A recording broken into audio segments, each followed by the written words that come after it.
शांति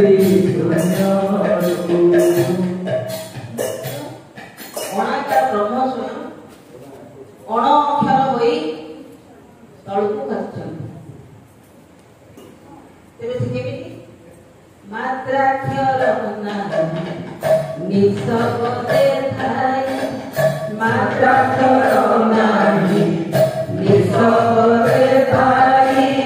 कल्पना रुजात पद भूतरु कल्पना रुजात पद भूतरु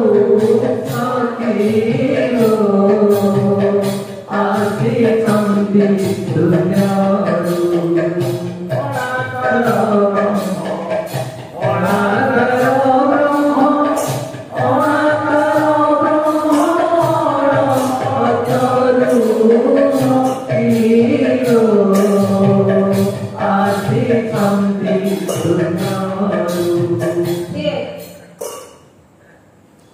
निशब्द स्थान रे अछंती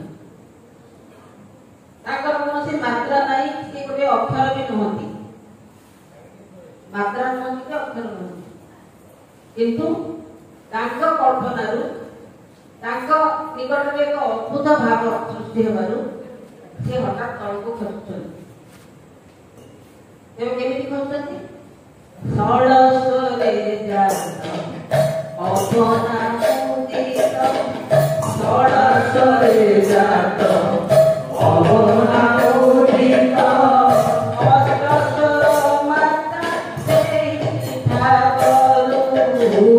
अष्टस्वर मात्रा सेई भागलु सखीलो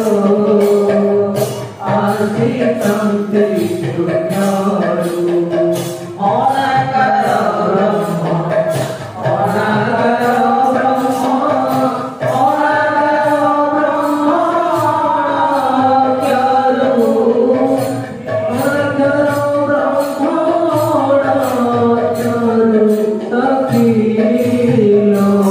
ब्रह्म सखीलो आसी शांति दुनियारू से प्रथम षड़ स्वरे जात होउछंती षड़ स्वर को आपनकर वर्णबोधरे पढिछंती अ आ इ उ ए ओ एति छटा स्वर तापरे सेइतु से स्वर सुधिबा मात्रे से षड़ स्वर सुधिबा मात्रे से बुझिबा मात्रे सांगे सांगे अवना सृष्टि हो जाउछि अष्ट स्वर मात्रा आउरी स्वर अछि ओंकार अछि ऐकार अछि एमती आठटा स्वर हेकी ताकू धरिकरी तळको आणुचंती आउ से आसी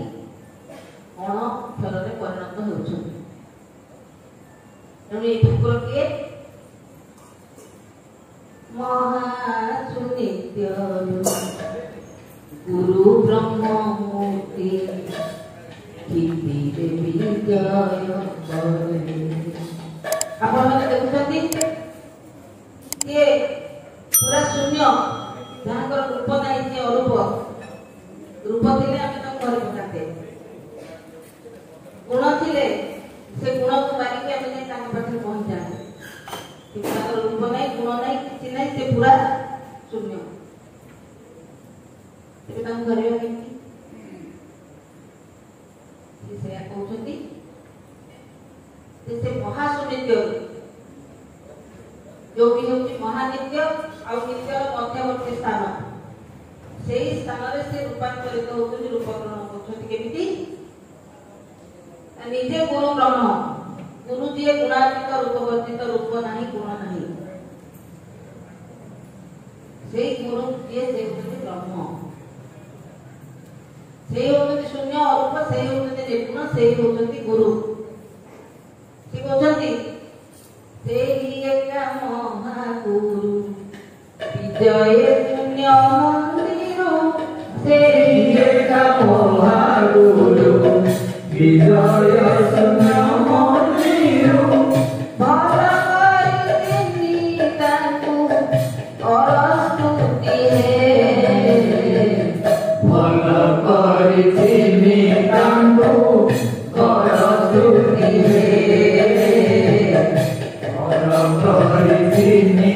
ତାଙ୍କୁ ଭୟ ଯୋଡ଼ିଲେ। ଭୀମ କହି କହୁଛନ୍ତି ସେ ହେଉଛନ୍ତି ମହାଗୁରୁ। ଆଉ କେତେ ଗୁରୁ କରି କରୁଛନ୍ତି, ସେ କେହି ଗୁରୁ ନୁହନ୍ତି। ତେଣୁ ସେ କହୁଛନ୍ତି ସେଇ ଯେ ମହାଗୁରୁ, ସେଇ ଗୁରୁ ବ୍ରହ୍ମମୂର୍ତ୍ତି। ଆମର ଦିନେଶ ବାବୁ କହୁଥିଲେ ଆପଣମାନଙ୍କୁ ଯେ ଏ ଧର୍ମ ବ୍ରହ୍ମ ସନାତନ ସତ୍ୟ ଶାଶ୍ୱତ ଚିରନ୍ତନ। ଧର୍ମ ଯିଏ ସେ ହେଉଛନ୍ତି ବ୍ରହ୍ମ। କାହିଁକି